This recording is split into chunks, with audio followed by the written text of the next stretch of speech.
नगरपालिका अशोकनगर का ढीला रवैया लोगों को परेशान कर रहा है। नगरपालिका बिल्डिंग अप्रूवल सिस्टम भवन अनुज्ञा की फाइलें मंजूर नहीं कर पा रहा है। स्थिति यह है कि मकान बनाने के लिए शहरवासी नगरपालिका के ऑनलाइन सिस्टम पर आवेदन कर रहे हैं, पर मंजूरी नहीं मिल रही। पिछले कई महीनों से एक भी आवेदन को मंजूरी नहीं दी गई। ऐसे में भवन अनुज्ञा व्यवस्था फिलहाल पंजीकृत आर्किटेक्ट व स्ट्रक्चरल इंजीनियर्स के भरोसे है।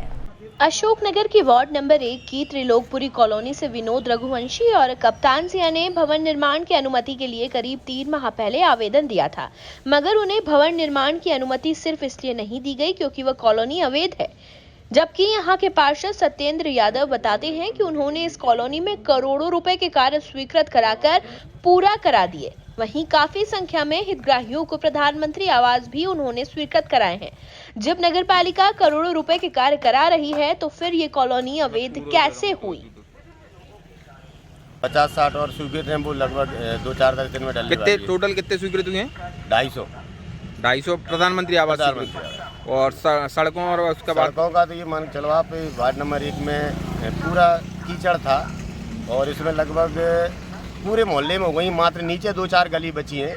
लगभग 1-8 करोड़ का लगभग सड़कें तो होगी। अपन जिस रोड पे खड़े हैं ये 25 लाख की डम्मर है, यहाँ से दुबई हॉस्पिटल से 25 लाख की रोड तो यही डली है। बाकी और मोहल्ले में सीसी खड़ंजा सब लगभग कंप्लीट हैं और अपन ने इसमें लाइट नहीं थी, स्ट्रीट लाइट एक भी नहीं थी, तो कम से कम 200 खम्भे गड़वाए हैं अपन ने और टोटल पूरी खम्भों पे स्ट्रीट लाइट लग चुकी है। पानी की समस्या बहुत थी त्रिलोकपुरी में, तो अपन ने इसमें 7 बोर करवाए हैं। अपने कार्यकाल में 7 बोर हुए हैं, उसमें से 5 चल रहे हैं, 2 फैल हैं और लगभग पूरी त्रिलोकपुरी में घर घर पानी की व्यवस्था है। कुछ थोड़ा बहुत एरिया खाली है, नहीं तो अपन ने घर घर 9 बोरों से घर घर व्यवस्था करवाई है त्रिलोकपुरी में।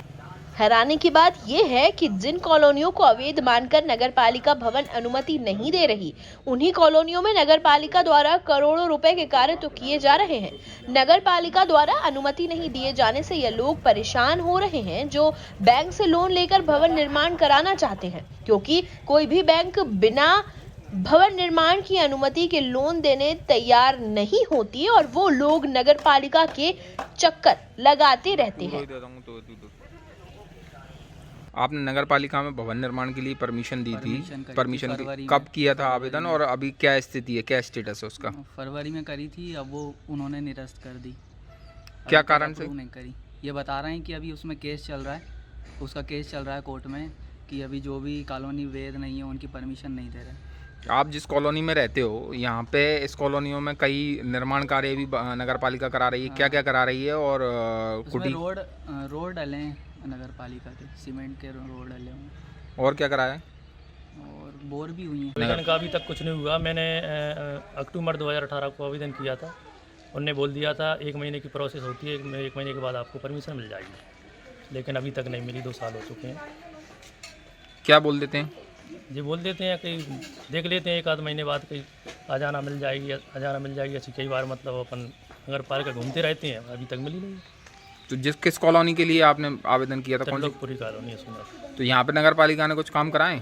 हाँ बहुत सारे काम, तो सड़क डली है, ये तमाम खंभों में लाइट लगी है और ये अपना प्रधानमंत्री आवास योजना के अंतर्गत कुटी मिली हुई है सभी लोगों को। नगर पालिका में मैंने अपने भवन निर्माण परमिशन के लिए आवेदन दिया था, जो कि 4-5 महीने से विलम्ब में चल रहा है। क्या बोल देते हैं? ना वो हाँ बोल रहे हैं ना बोल रहे हैं। 5-7 चक्कर हो चुके हैं, कोई प्रॉपर जवाब नहीं है, कोई कुछ नहीं है। कौन सी कॉलोनी के लिए?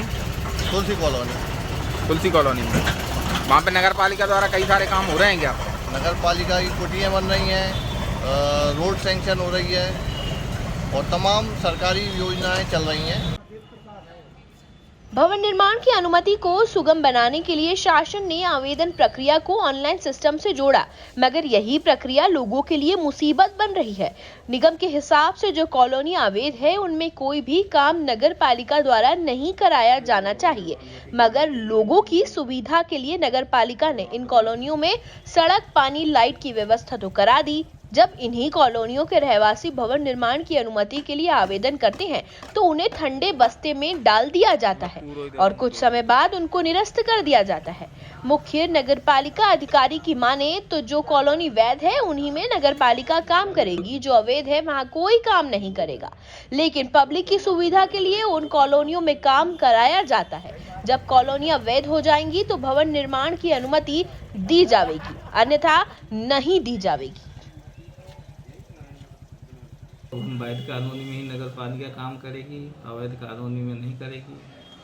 सर भवन निर्माण की बात की जाए परमिशन के लिए तो कितने आवेदन नगर पालिका क्षेत्र में आए और कितने? नगर पालिका क्षेत्र में 67 मैंने देखे थे, 67 आवेदन आए थे, लेकिन ज़्यादातर उसमें से अवैध कॉलोनियों के, तो इसलिए उसको हम लोग रिजेक्ट कर देते हैं। तो सर जब उन कॉलोनियों में नगर पालिका द्वारा सड़क निर्माण कराई जा रही है और स्ट्रीट लाइट लगाई जा रही हैं, वहाँ पे पानी की सप्लाई दी जा रही है, तो फिर वो कॉलोनियाँ अवैध की श्रेणी में कैसे अपन मानेंगे उनको? नहीं, अवैध की अगर वो कागज़ पर अवैध नहीं है तो है, अवैध ही है। लेकिन ये है कि पब्लिक की सुविधा के लिए कुछ जगह जहाँ तहाँ अगल बगल में कुछ मदद नगर पालिका के द्वारा की जाती रही है। तो सर अब जब वहाँ पे नगर पालिका ने विकास कार्य कराए, कुटीर वहाँ पे भी सैंक्शन हुई हैं, कई हितग्राहियों को प्रधानमंत्री आवास के मकान भी स्वीकृत हुए हैं उन्हीं कॉलोनियों में नहीं हुई है कुटीर। त्रिलोकपुरी कॉलोनी है सर, वहाँ पे कुटीर त्रिलोकपुरी वाले एरिया में नहीं है, वो कानूनी वाला एरिया नहीं है बल्कि उसके बाहर का क्षेत्र है। फिलहाल खबरों में इतना ही। अन्य खबरों के लिए आप बने रहिए मृदुभाषी न्यूज के साथ। लाइक एंड सब्सक्राइब करें हमारे YouTube चैनल को।